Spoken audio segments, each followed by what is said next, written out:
ঘটেছিল আজকে এই দিন 1971 সালের 16 ডিসেম্বর আমাদের স্বাধীন করে বিজয় অর্জন করেছিল। কিন্তু আমি একটি কথা আজকে না বললেই না, সেটি হচ্ছে আপনারা প্রত্যেকে জানেন জেনারেল মিয়াজির সাথে যখন আত্মসমর্পণ হয় তখন ভারতের জেনারেল অরোরা উপস্থিতি ছিল। তার মাধ্যমে কিন্তু ক্ষমতার হস্তান্তর হয়।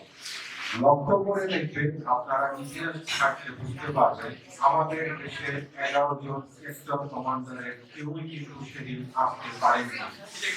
ইভেন বাংলাদেশের সেনা প্রধান জেনারেল মেজর ওসমানী তাকেও আসতে দেওয়া হয়নি। কেননা সেদিন উদ্দেশ্য ছিল একটি, সেটি হচ্ছে আমরা যে স্বাধীনতার জন্য সংগ্রাম করেছি, দীর্ঘ 9 মাস রক্তক্ষয়ী সংঘর্ষ হয়েছিল, যুদ্ধ হয়েছিল, এদেশের ছাত্র জনতা, বুদ্ধিজীবী, শিক্ষক সমাজ সকলে ঝাঁপিয়ে পড়েছিল। তো আমাদের সেই স্বাধীনতাকে আমাদের হাতে তুলে না দিয়ে ভারতের হাতে তুলে দেওয়ার উদ্দেশ্যে জেনারেল অরোরার কাছে ক্ষমতা হস্তান্তর করেছিল। অত্যন্ত লজ্জার দুঃখে আমরা অনেকে এই ইতিহাস জানি না। আমি মনে করি আগামী প্রজন্মকে ইতিহাস সম্পর্কে সুস্থভাবে সুন্দরভাবে জানতে হবে, বুঝতে হবে এবং শিখতে হবে। আপনারা জানেন আমি বিগত 16 বছর পরে গতকাল রাতে শান্তি মতো ঘুমোতে পেরেছি। কেননা রাত 12টার পর থেকে ভোর পর্যন্ত একটি কথাই শুনতাম, মাইকে উচ্চারিত হতো, যদি রাত পোহারে শুনতে পেতাম জ্বর জ্বর জ্বর। অশ্রাব্য ভাষায় যদি বলতে হয় আমাদের মানবিকতাকে কোথায় নিয়ে যাওয়া হয়েছিল। একটি কেজি প্লে গ্রুপ থেকে নার্সারি বাচ্চা যখন এসে বলে বাবা স্কুলে আমি 8টার আগে পৌঁছাতে চাই না, 8টার পরে পৌঁছাবো, কেননা প্রত্যেকটি প্লে গ্রুপ থেকে শুরু করে স্কুল লেভেলে আপনার শপথ বাক্য পাঠ করানো হয়। সেখানে বলা হয় আমি প্রতিজ্ঞা করিতেছি যে, অথবা শপথ বাক্য পাঠ করিতেছি যে মহান আল্লাহ রব্বুল আলামিনের। সেখানে আমার ছোট বাচ্চা স্ট্যান্ডার্ড 3-তে পড়ে, মর্নিং গ্লোরি ক্যান্টনমেন্ট, সে বলে বাবা বলা হয় আমি বঙ্গবন্ধুর নামে শপথ করে দিচ্ছি। অত্যন্ত লজ্জায় সেই প্রত্যেকের জন্য এটা অত্যন্ত লজ্জা। যিনি শিক্ষক শিক্ষকতা করেন তার জন্য লজ্জা, যারা প্রতিষ্ঠান পরিচালনা করেন তাদের জন্য লজ্জা, এবং একজন দেশের সচেতন নাগরিক হিসাবে আমি মনে করি যে সন্তানের বাবা হিসাবে আমার জন্য লজ্জা যে আমার স্ট্যান্ডার্ড 3-তে পড়া বাচ্চা আমাকে প্রশ্ন করে এটা কি শপথ বাক্য, এটা কি আমাদের ওথ। তারা কোনো অবস্থাতে 8টায় স্কুলে যেতে চায় না, 8:10 কিংবা 15-তে স্কুলে যায়। আমাদেরকে এভাবে পেছনে ঠেলে দেওয়ার কোন অধিকার কোন দেশের কোন সরকার প্রধানের নেই, যেটা বিগত 16 বছর পর্যন্ত ফ্যাসিস্ট রেজিম তার ক্ষমতাকালে বাস্তবায়ন করে এসেছিল। 73 সালে তার বাবা গণতন্ত্র দেয়নি, গণতন্ত্র হরণ করেছিল 73-এর নির্বাচনে। সেই 73-কে পুনরায় 16টা বছর পর্যন্ত বিনা ভোটে সরকার ক্ষমতায় থেকে দামি ভোট বলেন আপনার নির্বাচনের নামে প্রহসন, রাতের অন্ধকারে নির্বাচন দিয়ে 16 বছর তার বাবার যে শাসন শোষণকে তিনি পুনরায় প্রতিষ্ঠিত করে দিয়েছিলেন। আপনারা লক্ষ্য করে দেখুন বাংলাদেশ নয় কেবল সমগ্র বিশ্বে, বহির্বিশ্বে এত বড় ব্যাপক ব্যক্তি নিয়ে দ্বিতীয় আর কোন ব্যক্তিত্ব নেই, তিনি হচ্ছেন ডক্টর মোহাম্মদ ইউনূস। আপনারা জানেন গতকাল পূর্ব তিমুরের প্রেসিডেন্ট এসেছেন, তিনি বলেছেন বিশ্বে এর মতো দ্বিতীয় আর কোন ব্যক্তি নেই যিনি এতগুলো পুরস্কারে ভূষিত হয়েছে, এত সম্মান। সেই ডক্টর মোহাম্মদ ইউনূস কি বলেছিল, পদ্মা নদীতে চুকাতে হবে, একবার নয় দুবার। এর মতো ভিন্ন, এর মতো জিহাদী ব্যক্তি মহিলা আর দ্বিতীয় হতে পারে। তার হিংসা প্রতিহিংসা এত জঘন্য সে চিন্তার বাইরে আপনারা লক্ষ্য করেন পৃথিবীতে আমি বলবো দ্বিতীয় এমন কোন রেকর্ড নেই, নজির নেই, যেটা বেগম খালেদা জিয়া স্থাপন করে গিয়েছিলেন। উনি তিনবার নির্বাচনে বাংলাদেশের প্রধানমন্ত্রী হয়েছেন এবং প্রত্যেকবারে উনি 5টা করে আসনে নির্বাচন করে 15টা আসনে উনি জয়লাভ করেছেন, যেটা বিশ্বের ইতিহাসে বিরল। সেই ভদ্র মহিলাকে নির্বিরোধ যেভাবে করা হয়েছে, নির্যাতন যেভাবে করা হয়েছে, আমরা বারবার বলি মানবাধিকারের কথা আপনারা লক্ষ্য করে দেখুন, মানবাধিকার লঙ্ঘিত হয়নি।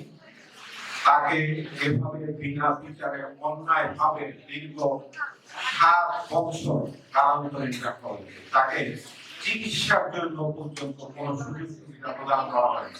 এটা জাতি হিসাবে আমাদের জন্য লজ্জা। মানবাধিকারের কথা যতই আমরা বলি না কেন, মানবাধিকারের অনেক সনদ আছে, তার কোনোটাই কি আমাদের দেশে বাস্তবায়িত হয়েছে? সাধারণ ছাত্র মুগ্ধ পানি বিতরণ করছিল, এটাই কি মানবাধিকারের নমুনা? তাই মুখ থেকে দিয়েছিল যে আমি আপনার লক্ষ্য করতে সাভারে আপনার এই সাধুয়া গ্রাম থেকে জীবন্ত ছেলেকে ফেলে দিল, টেনে হিসতে আবার ডিভাইডারের উপরে নিয়ে অন্য স্থানে ফেলে দিচ্ছে। কোন সন্তান সেদিন বসে থাকেনি, তাদের রক্ত টকবক করছিল, তারা কিছুই চায়নি, শুধুমাত্র চেয়েছিল খোদা প্রথার বিলোপ। কেননা তারা চেয়েছিল ন্যায্যতা, সমতার ভিত্তিতে একটি ন্যায় ভিত্তিক সমাজ প্রতিষ্ঠা হোক, রাষ্ট্র একটি সুনাগরিকের প্রতিষ্ঠানে পরিণত হোক। কেননা প্রতিযোগিতায় যদি না থাকে তাহলে আপনি কিভাবে পরিমাপ করবেন? আমরা লক্ষ্য করে থাকি বিভিন্ন স্কুলগুলোতে ভর্তি পরীক্ষা হয়। আমার কাছে এই বিষয়টি অত্যন্ত কষ্টের এবং দুঃখের। সেটা হচ্ছে যে মেধা থাকা সত্ত্বেও আমরা কোমলমতি শিশুদেরকে বঞ্চিত করি লটারির নামে। কেননা দেখা গেছে যে 50 জন স্টুডেন্ট যখন ভর্তি পরীক্ষা অংশগ্রহণ করে, তার ভিতরে 1 থেকে 15, 20, 25 জন মেধা তালিকায় সর্বোচ্চ সীমা থাকে। কিন্তু লটারির মাধ্যমে যখন এই মেধাটাকে আপনার বিবেচিত করা হয়, তখন কিন্তু সত্যিকার মেধা বের হয়ে আসে। এটা অনেক গার্জিয়ান অভিভাবকদের জন্য কষ্টের। ঠিক তদ্র আমাদের সন্তানদের দোষ কি ছিল, তারা কোনটা কথার বিরুদ্ধে এই মহিলা এত হিংস্র, এই সন্তানদের উপরে গুলি চালাতে হেলিকপ্টার থেকে গুলি বর্ষণ করা হয় এই বলে অগ্নি দখল করার জন্য পানি নিক্ষেপ করা হয়েছে।